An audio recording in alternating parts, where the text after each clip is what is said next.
నమస్తే, welcome to TV 24 news. ముందుగా బులెటిన్లోని headlines చూద్దాం. రాష్ట్రంలో భయపెట్టే పరిస్థితులపై జగన్ ఫైర్. ప్రజల పక్కన నిలుస్తామని స్పష్టం. రాజ్యాంగ విలువలు ప్రమాదంలో ఉన్నాయని జగన్ ఆరోపణ. ప్రభుత్వానికి తగిన బుద్ధి చెబుతామని హెచ్చరిక.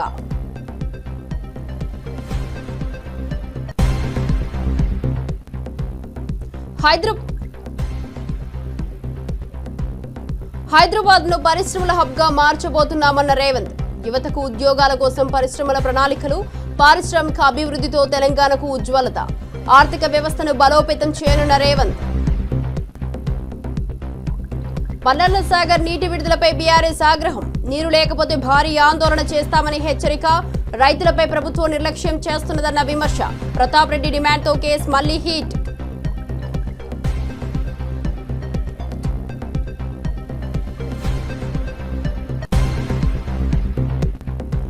సంక్షేమ పథకాలపై గాదరి కిషోర్ సంచలనం. సామేల్ పథకాలను సమర్థించిన తుంగతుర్తి ఎమ్మెల్యే. కిషోర్ వ్యాఖ్యలు రాష్ట్ర వ్యాప్తంగా చర్చనీయాంశం. ప్రజాపక్ష పథకాలపై ప్రజలకు భరోసా.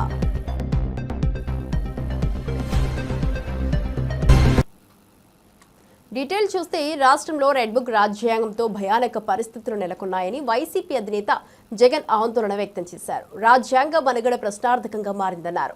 రాష్ట్రంలో ఏకైక ప్రతిపక్ష పార్టీగా వైఎస్ఆర్సీపీ ఉంటుందని, ఎవరికి ఏ కష్టం వచ్చినా ముందుకొచ్చి స్పందిస్తున్నామని జగన్ చెప్పారు. ప్రజల సమస్యలపై వైఎస్ఆర్సీపీ యాక్టివ్ గా స్పందిస్తూ ప్రభుత్వంపై ఒత్తిడి పెంచుతుందని పేర్కొన్నారు. జగన్ వ్యాఖ్యలు రాజకీయ వర్గాల్లో చర్చనీయాంశంగా మారాయి. సెన్సార్ బోర్డులో దానికి ఎందుకు పర్మిషన్ ఇవ్వాలా? డైలాగులు తీసేయండి. ఇంకా బాలకృష్ణ సినిమాలు, ఆ పవన్ కళ్యాణ్ సినిమాలు చూస్తే ఇంకా పెద్ద పెద్ద డైలాగులు కనిపిస్తాయి. నాకు ఇప్పుడు ఇక్కడికి వచ్చి ప్రెస్ మీట్కి ముందు శ్రీహరి నాకు చూపించినట్టు కొన్ని డైలాగులు, ఆ సినిమా డైలాగులు, వాళ్ళ సినిమా డైలాగులు చూస్తే ఇంకా దారుణమైన డైలాగులు. నీకు డైలాగులు నచ్చకపోతే సెన్సార్లు తీసేయండి. సెన్సార్ బోర్డు ఎందుకు పర్మిషన్? సెన్సార్ బోర్డు ఉండేది ఎందుకు? అంతేగాని ఆ సినిమా డైలాగులు, సినిమా వచ్చిన తర్వాత, రిలీజ్ అయిన తర్వాత ఆ సినిమా డైలాగులు, ఆ సినిమాలో మంచి పాటలు ఉంటే ఆ మంచి పాటలు అవన్నీ న్యాచురల్గా ప్రసిద్ధి చెందుతాయి. ఆ సినిమాలో మంచి పాట ఏదైనా ఉంటే ఆ మంచి పాట పాడినా తప్పే అంటావు. ఆ సినిమాలో ఏదైనా మంచి డైలాగులు ఏదైనా వీళ్ళకి నచ్చితే ఆ నచ్చిన డైలాగులు వీళ్ళు పోస్టర్లుగా పెట్టినా తప్పే, వీళ్ళు మాట్లాడినా తప్పే, వాళ్ళు చేసిన యాక్షన్లు వీళ్ళు చేసినా తప్పే.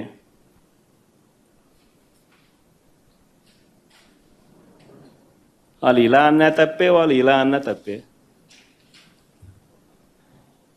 ఎందుకు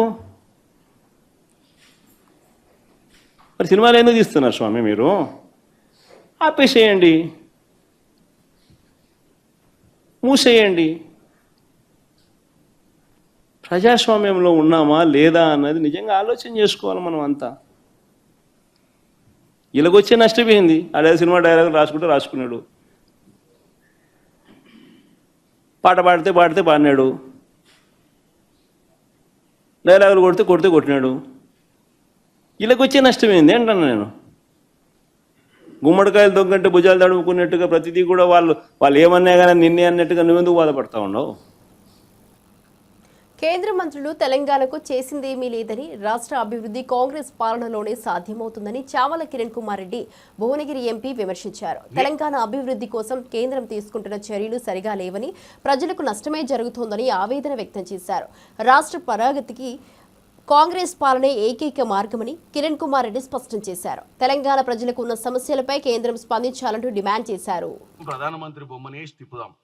తెలంగాణ ప్రజలకు మీరు కలిస్తేనే ఈ మెట్రో జరిగింది అన్న విషయం చెప్తాం. RRR రీజనల్ రింగ్ రోడ్ ఈరోజు లైఫ్ లైన్ తెలంగాణకు, మనం అర్బనైజేషన్ కావడానికి. రామచంద్రరావు గారు, మీరు కొత్తగా అధ్యక్షులు అయ్యారు కాబట్టి మీరు కూడా RRR కోసం పోరాటం చేయండి. గతంలో ఉన్న మీ కిషన్ రెడ్డి గారు కానీ, బండి సంజయ్ గారు కానీ ఇప్పుడు వాళ్ళ అధ్యక్షులుగా చేసి ఇప్పుడు భారతదేశంలో ఉన్నటువంటి ప్రభుత్వంలో ఈరోజు సెంట్రల్ గవర్నమెంట్లో ఇద్దరు మంత్రులుగా ఉండి కూడా ఏం చేయలేకపోయారు. వాళ్ళు చేయలేదనే ఇప్పటిదాకా బీజేపీ పార్టీ బలోపేతం కాలేకపోయింది. ఇక్కడ నేను ఒకటే మీకు ఛాలెంజ్ చేస్తున్నా, మీరు కనుక మీ హయాంలో కన్స్ట్రక్టివ్గా ఈ రాష్ట్ర అభివృద్ధి కోసం మీరు పోరాటం చేసినట్టయితే మీరు చరిత్రలో నిలిచిపోతారు. అంతే తప్ప గత మీ అధ్యక్షుల మాదిరిగా మాటలకే పరిమితం అయిపోయి బయట మాటలు లోపల సెట్టింగులు చేసుకుంటే బీఆర్ఎస్ పార్టీ తోటి మీరు చేసుకున్నట్టు చేసుకొని అటు వాళ్ళు విస్మరించారు 10 ఏళ్ల పాలనల నీళ్లు నిధులు నియామకాలను, ఇటు మీరు సెంట్రల్ గవర్నమెంట్ నుండి కూడా రాష్ట్రానికి ఏం చేయలేదని చెప్తున్నా. మీరు నిజంగా సెంట్రల్ గవర్నమెంట్ లో కూర్చొని రాష్ట్రం మంచిగా చేయాలనుకుంటే 100 వాళ్ళు చేసేటువంటి 7 లక్షల పైచిలకు కోట్ల అప్పును అరికట్టే వాళ్ళు ఫస్ట్. ఒక రాష్ట్రాన్ని దోసుకొని పోతుంటే కూడా నిమ్మకు నీరెత్తినట్టు మీ ఢిల్లీలో మీ దగ్గర అన్ని ఏజెన్సీస్ ఉండి కూడా దాన్ని నియంత్రణ చేయలేదు. ఎన్ని కంప్లైంట్లు మేము పెట్టినా ఇవాళ మళ్ళీ మీరు అధ్యక్షునికి వచ్చి ఇవాటి నుంచి మీరు వచ్చి రాష్ట్ర వ్యాప్తంగా తిరిగి రాష్ట్రంలో ఉన్నటువంటి విశాఖ మెడ్టెక్ జోన్ కు ముఖ్యమంత్రి చంద్రబాబు కొత్త రూపం తీసుకొచ్చారని వైద్య ఆరోగ్య శాఖ మంత్రి సత్యకుమార్ ప్రశంసించారు. విశాఖ గీతం మెడికల్ ఇన్స్టిట్యూట్ లో ఎమర్జెన్సీ డిపార్ట్మెంట్, ఆధునిక ఆపరేషన్ థియేటర్లను ప్రారంభించారు. గీతం మెడికల్ అత్యాధునిక వైద్య సదుపాయాలు అందిస్తోందని సత్యకుమార్ కితాబిచ్చారు. ఆపరేషన్ థియేటర్లు, ఐసీయూలు అత్యుత్తమంగా ఉన్నాయని, అభివృద్ధి కార్యక్రమాలు ప్రజలకు మరింత మెరుగైన వైద్య సేవలను అందించడానికి ఉపయోగపడతాయని అభిప్రాయపడ్డారు. ఎక్కడ సమస్య ఉందో దాన్ని స్టిమ్యులేట్ చేయడం ద్వారా రోగికి ఒక స్వాంతన కల్పించే, అప్పటికప్పుడే 20 నిమిషాల్లో స్వాంతన కల్పించే విధంగా కూడా అత్యాధునికమైన state of the art diagnostic equipment ని హాస్పిటల్లో సమకూర్చి ప్రజలకి ఒక నాణ్యమైన వైద్య సేవలు అందించాలా, ఆరోగ్య వ్యవస్థను పటిష్టం చేయాలి అని ప్రభుత్వం చంద్రబాబు నాయుడు గారి నాయకత్వంలో చేస్తున్న చర్యలకి ప్రైవేటు రంగం కూడా తోడ్పాటు అందిస్తే ఒక ఆరోగ్య ఆంధ్రప్రదేశ్ ను నిర్మాణం చేయడానికి అవకాశం ఉంటుంది. మెడ్టెక్ జోన్ ని ఒక కొత్త రూపాన్ని చంద్రబాబు నాయుడు గారు గతంలో ఇచ్చారు. మెడ్టెక్ జోన్ లో చాలా డయాగ్నోస్టిక్ ఎక్విప్మెంట్ ఉన్నాయి, చాలా వరకు ఎక్స్పోర్ట్స్ కూడా అవుతున్నాయి. గతంలో ఇంపోర్ట్ చేసుకునే స్థితి నుంచి వాళ్ళ ఎక్స్పోర్ట్ చేసే స్థితికి వచ్చాం. మరింత పటిష్టపరుస్తుంది.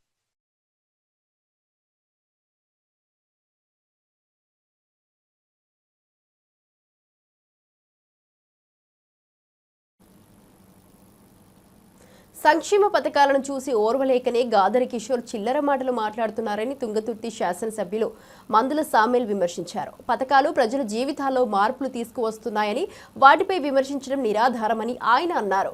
గాదరి కిషోర్ చేసిన వ్యాఖ్యలు చర్చనీయాంశంగా మారాయి.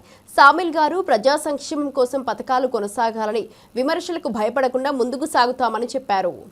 అందుకోసమనే మీ బ్రోకరిజం, మీ చిల్లరేశాలు, మీ చిల్లర లెక్కలు రేవంత్ రెడ్డి గారి దగ్గర నడువాయని కూడా హెచ్చరిస్తా ఉన్నాం.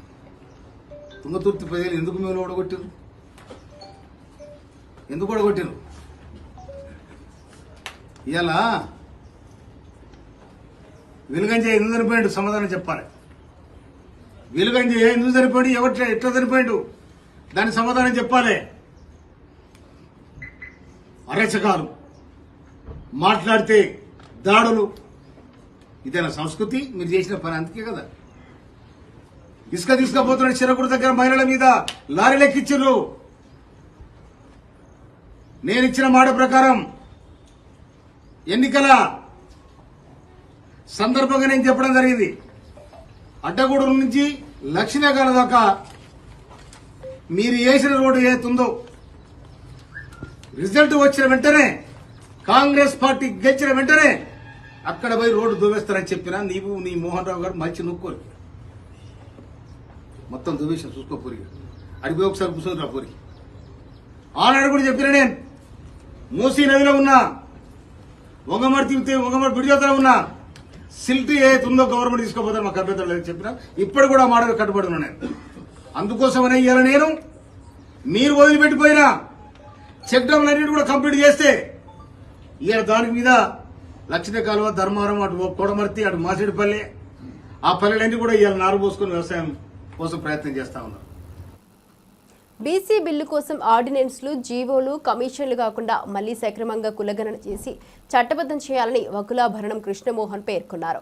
బీసీలకు 42% రిజర్వేషన్లు చట్టబద్ధంగా అమలు చేసే వరకు రేవంత్ రెడ్డిని విడిచిపెట్టబోమని స్పష్టం చేశారు. బీసీల హక్కుల కోసం చట్టబద్ధ మార్గంలో పోరాటం చేయాలని, ప్రభుత్వం తక్షణమే స్పందించాలని కోరారు. ఆయన వ్యాఖ్యలు బీసీ వర్గాల్లో చర్చనీయాంశంగా మారాయి. ఇందిరా పార్క్ ఉద్యమాల సాక్షిగా ఇవాళ ఈ రాష్ట్ర ప్రభుత్వాన్ని కోరుతున్నాం. ఇవాళ మనం ఈ 42% రిజర్వేషన్లు అనేటువంటి ఉద్యమాన్ని నిర్మించడం ద్వారా చాలా విషయాలు నేర్చుకున్నాం. ఒక అగ్రవర్ణ ప్రభుత్వం అధికారంలో ఉంటే, బీసీలకు మేలు చేయలేనటువంటి ప్రభుత్వం అధికారంలో ఉంటే ఏం జరుగుతుందో ఇవన్నీ రేవంత్ రెడ్డి గారు స్వయంగా తన పాలనలో చూపిస్తున్నాడు. పైకేదో నోటి ద్వారా ఇదిగో మీకు రిజర్వేషన్లు, మహా కష్టపడతానా, నేను దేశానికే మోడల్ అని చెప్పి రేవంత్ రెడ్డి గారి ప్రభుత్వం చెప్పుకుంటాను. నువ్వు రోల్ మోడల్ ప్రభుత్వం అయితే, నువ్వు దేశానికి మార్గదర్శకమైనటువంటి ప్రభుత్వం అయితే, ఈ 19 నెలల నుండి ఏం నువ్వు చేసే తమాషా, ఒక్క పద్ధతి కూడా చక్కగా చేయకుండా మమ్మల్ని నువ్వు ఇబ్బంది పెడుతున్నావు. నేను అడుగుతున్నా రాహుల్ గాంధీ గారు, ఈ రాష్ట్రంలో నువ్వు చాలా శాస్త్రీయంగా గణన చేసినని చెప్తున్నావు. మరి శాస్త్రీయంగా గణన చేసి మన అందరి లెక్కలు నిలబడినాక ఎవరికి రాజకీయ అధికారం రాలేదో, ఎవరికి విద్యా ఉద్యోగాలలో ప్రాతినిధ్యం రాలేదో నీ దగ్గర లెక్కలు ఉన్నాక నువ్వు ఎందుకయ్యా నీ బిల్లులను నువ్వు లోకసభలో రాజ్యసభలో కొట్లాడి రాష్ట్రపతి గారితో నువ్వు ఒప్పించలేకపోతున్నావు.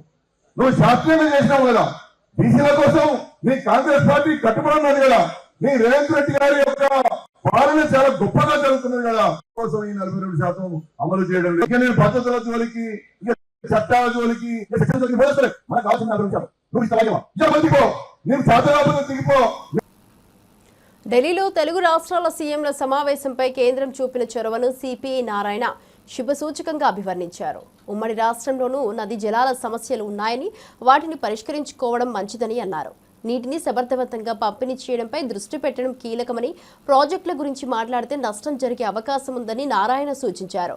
నీటి వనరుల సమర్థ వినియోగంపై చర్చలు జరగాలని, కేంద్రం చొరవను సత్కరించాలని కోరారు. రాష్ట్రాలు విడిపోయిన తర్వాత సహజంగా ఏ రాష్ట్రం ఆ రాష్ట్రానికి పట్టుదల వస్తుంది. అలాంటప్పుడు కేంద్రం చొరవ చూపించి ఏదో న్యాయబద్ధమో దాని ప్రకారం పరిష్కారం చేయడం మంచిది. ఇప్పటికైనా కేంద్ర ప్రభుత్వం అలాంటి లైన్ తీసుకున్నందుకు, ఇద్దరు ముఖ్యమంత్రులు కూడా అంగీకరించేందుకు, ఎందుకంటే గతంలో కొంతమంది అంగీకరించేవాడు కాదు, ముఖ్యమంత్రులు ఇద్దరు అంగీకరించారు, వచ్చి మాట్లాడుకోవడం మంచిది. అయితే మా సలహా ఏంటంటే, ముందర నీటి పంపిణీ పరిష్కారం కాకుండా ప్రాజెక్టుల గురించి మాట్లాడితే నష్టం వస్తుంది. ఇది మిగులు జలాలు నిజమే సముద్రంలో పోవడం అన్యాయమే. మరి మిగులు జలాలు ఎంత పోతా ఉన్నాయో లెక్కేసుకొని దానిలో ఎంత భాగం వాళ్ళు వాడుకోవాలో, ఎంత భాగం ఈ రాష్ట్రం వాడుకోవాలో అది పరిష్కారం చేయడం మంచిది. అది నీటి వాటా పరిష్కారం కాకుండా మళ్ళీ ప్రాజెక్టు మేము కట్టుకుంటాం, మళ్ళీ అనుమతి తెచ్చుకుంటామంటే మళ్ళీ ఇదే వివాదం మొదలవుతుంది. మొదట జల వివాదాన్ని పరిష్కారం చేసుకోవాలి. ఎవరెన్ని మిగిలిన వాడుకోవాలో ఒక అవగాహన రావాలి. సినీ నటి ప్రణీత తిరుమల శ్రీవారిని దర్శించుకున్నారు. బుధవారం వీఐపీ ప్రారంభ విరామ దర్శన సమయంలో ఆమె భర్త కుమారుడితో కలిసి స్వామివారి సేవలో పాల్గొన్నారు. దర్శన అనంతరం రంగనాయకుల మండపంలో పండితులు ఆమెకు ఆశీర్వచనం చేసి స్వామివారి తీర్థ ప్రసాదాలను అందజేశారు. అత్తారింటికి దారేది, రభస, పాండవులు తుమ్మిద, బ్రహ్మోత్సవం, హలో గురు, ప్రేమ కోసమే వంటి చిత్రాలు ప్రణీతకు మంచి గుర్తింపు తెచ్చాయి.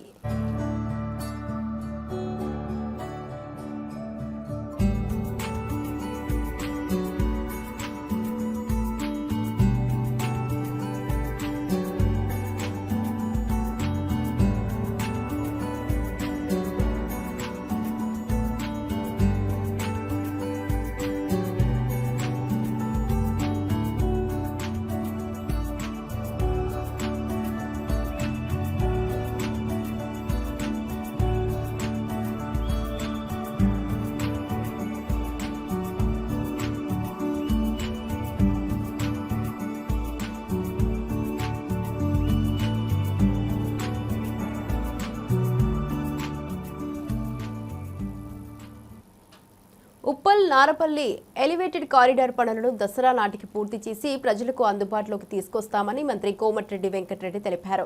స్థానిక ఎమ్మెల్యే బండారు లక్ష్మారెడ్డి అధికారులతో కలిసి పనులను పరిశీలించారు. 2017లో ప్రారంభమైన ఈ వంతెన నిర్మాణం మధ్యలో ఆగిపోవడంతో వాహనదారులు ఇబ్బందులు ఎదుర్కొంటున్నారు. గాయత్రి సంస్థ పనులను పూర్తి చేయలేకపోవడంతో మరో సంస్థకు అప్పగించారు.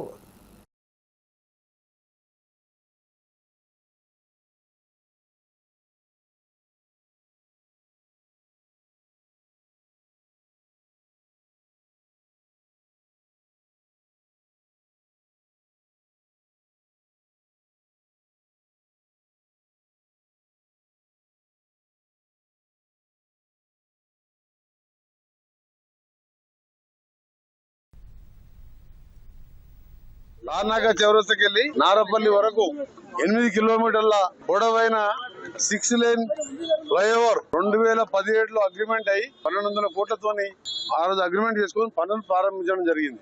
చాలా బాధాకరమైన విషయం. వివిధ కారణాలతోని గతంలో చేపట్టిన కంపెనీ కొన్ని ఆర్థిక ఇబ్బందులతో కానివ్వండి, అనేక కారణాలతోని ఫారెస్ట్ క్లియరెన్స్ ముందు నారాపూర్ వరకు వెళ్ళి అక్కడ ఫారెస్ట్ వాళ్ళు అక్కడ అయిపోయింది. ఎట్టకేలకు మా ప్రభుత్వం వచ్చిన తర్వాత నేను ఎంపీ మినిస్టర్ అయిన తర్వాత నాకున్న పరిచయాలతోని గడ్కరీ గారితో ఒప్పించి గతంలో చేపట్టిన company Gayatri construction company NCLT లో ఉండి ఆర్థిక ఇబ్బందులతో కంపెనీ ఉన్నప్పుడు మళ్ళా వేరే R&D కన్స్ట్రక్షన్ వాళ్ళతో మాట్లాడిపించి గడ్కరీ గారి సమక్షంలో ఒక 3 సార్లు సమావేశం ఏర్పాటు చేసి బాపిరెడ్డి గారు అనే మంచి కాంట్రాక్టర్ కు ఇప్పించి దాన్ని ఇవాళ పనులు కూడా వేగవంతం చేయడం జరిగింది. ఒకటే టార్గెట్ పెట్టుకున్నాం, మా కాంట్రాక్టర్ కు మా ఇంజనీర్లకు చెప్పడం జరిగింది, దీన్ని వచ్చే దసరా లోపే ఓపెన్ చేయాలని. దసరా నాటికి దీని ప్రజలకు సౌకర్యం కల్పించడం, దీన్ని ఓపెన్ చేయడం జరుగుతుందని చెప్పి జరుగుతుంది. రాష్ట్ర ముఖ్యమంత్రి శ్రీ రేవంత్ రెడ్డి హైదరాబాద్ ను పారిశ్రామిక రంగంలో అగ్రగామి నగరంగా తీర్చిదిద్దేందుకు కట్టుబడి ఉన్నారు. ఈ క్రమంలో పారిశ్రామిక అభివృద్ధికి అవసరమైన మౌలిక సదుపాయాలు, పెట్టుబడులు, ప్రభుత్వ ప్రోత్సాహకాలు అందించేందుకు ప్రణాళికలు రూపొందిస్తున్నారు. పారిశ్రామిక ప్రగతిలో హైదరాబాద్ కీలక పాత్ర పోషించాలని, యువతకు ఉద్యోగ అవకాశాలు పెరగాలని ఆయన ఆకాంక్షించారు. పారిశ్రామిక వృద్ధి ద్వారా నగర ఆర్థిక వ్యవస్థను బలోపేతం చేసేందుకు ఆయన ప్రత్యేక దృష్టి పెట్టారు.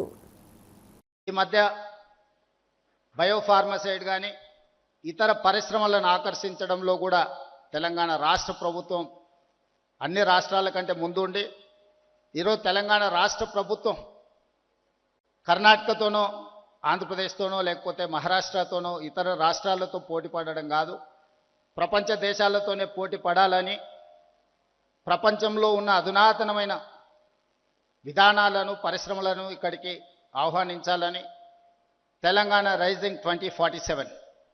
We wanted to dedicate our policy on December 9, 2025. That is Telangana Rising 2047. Our target is 2035. We wanted to reach $1 trillion economy from Telangana state. We wanted to achieve by 2047 $3 trillion economy of this country. Government of India is targeted for $30 trillion economy by 2047. We wanted to contribute ourselves 10% of the Indian government economy. So we wanted to make sure our policies, our permissions, our infrastructure we wanted to develop up to the mark. We wanted to create a China plus one country. Now the entire world after COVID, they are searching for China plus one country. They wanted to shift their investments. They wanted to take one more place to produce whatever their investments and their production. Now Taiwan is the place, but Taiwan is a spillover. Now everyone is focusing China plus one. Most of the investors are looking towards India. But my point is, I wanted to create alternate China plus one in Telangana state, Hyderabad. So that is why we are working hard to create an atmosphere and infrastructure and policies. I need your support.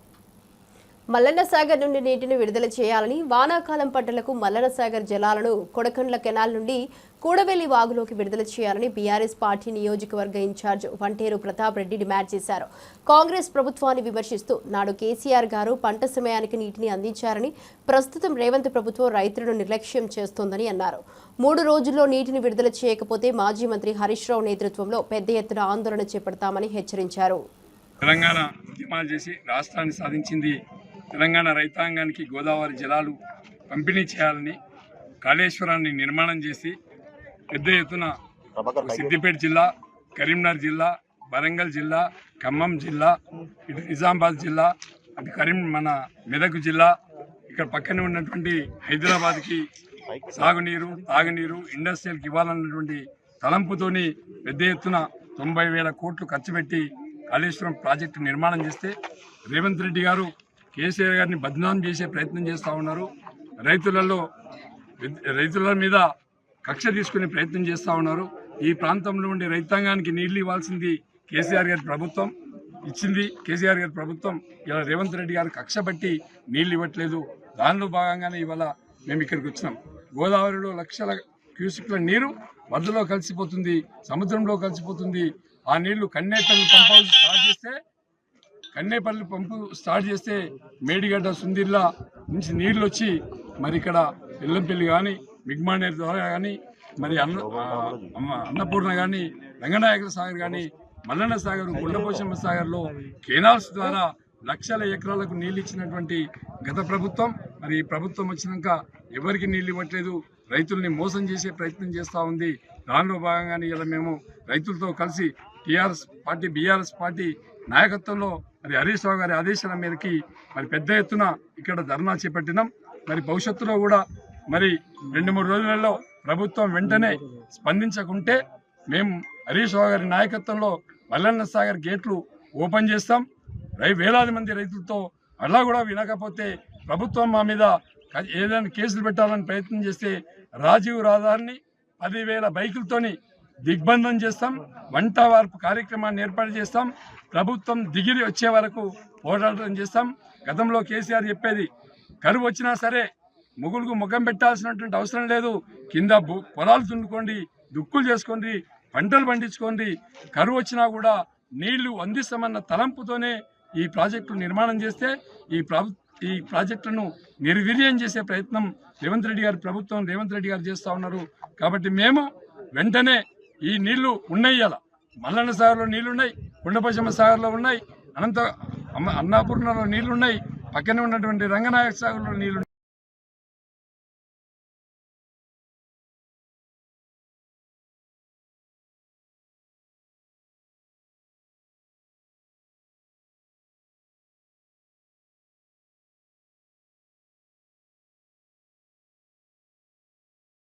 ఆత్మవిశ్వాసం పెరిగిందని ఆయన అభిప్రాయపడ్డారు. మహిళా శక్తి పథకాల కారణంగా కుటుంబాలలో మార్పు దిశగా నడుస్తున్నారని, మహిళల ఆర్థిక స్థితి మెరుగుపడిందని పేర్కొన్నారు.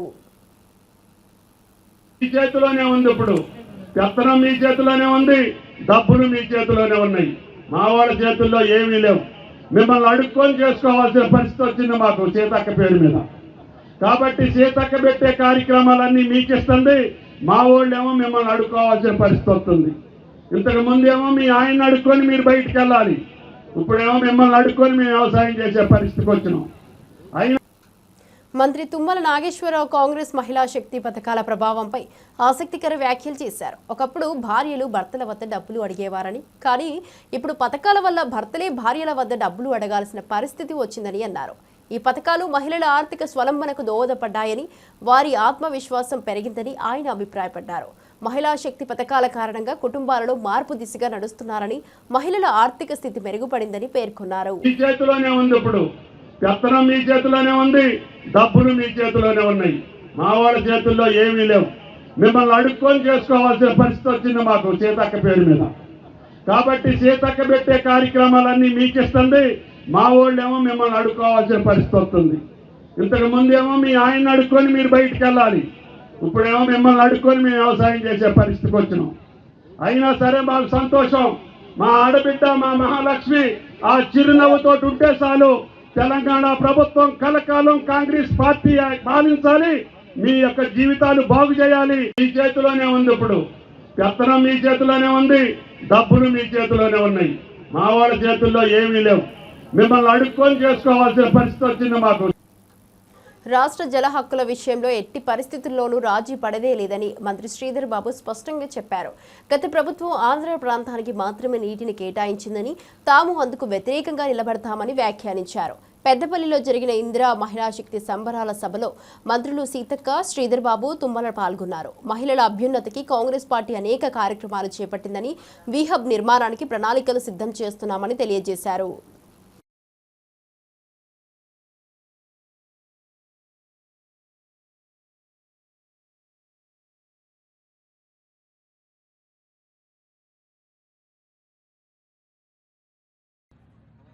పది సంవత్సరాల నుంచి ఆంధ్ర ప్రాంతాలకు నీరు అందియాలని ఆలోచన చేసిన ఆనాడున్న ముఖ్యమంత్రి గారు, ఆనాడున్న టీఆర్ఎస్ ప్రభుత్వం ఈరోజు వారు ఏది చేయనట్టు మాట్లాడుతూ ఉన్నారు.